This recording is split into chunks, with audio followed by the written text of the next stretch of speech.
Now, Tropical Storm Bertha targeting the Gulf Coast this week, and a major threat for severe storms and tornadoes from the Midwest all the way to the Northeast. Full forecast in a moment, but first our Lana Zak in Pensacola Beach, Florida.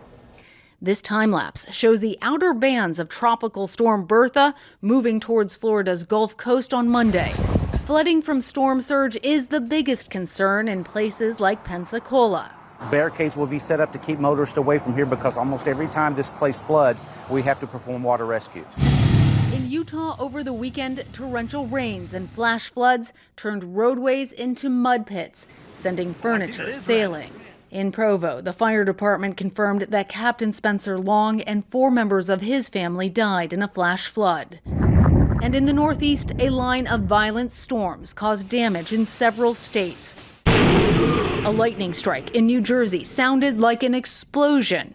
In New York City, rescue workers waded through waist-deep water as submerged cars floated down the highway. Back here in Florida, shopkeepers on Pensacola Beach say fears of a tropical storm are keeping tourists out of their businesses. The tourists are watching the news. They see that we're about to get hit by a tropical storm, so they're leaving. And there's only a few people on a beach that would normally be packed. That storm is moving so slowly at a rate of just about 1 mile an hour. And there are 2 concerns with that. First, hanging out in these warm waters of the Gulf can continue to fuel and charge that system. Second, when it does come ashore, a slow moving storm means torrential rain is possible. Tony? Sure does. Lana, thank you. Let's get that full forecast now. The expected tropical storm and several other severe weather threats tonight. Here's CBS New York Chief Weathercaster Lonnie Quinn. Hey, Lonnie, what are you seeing?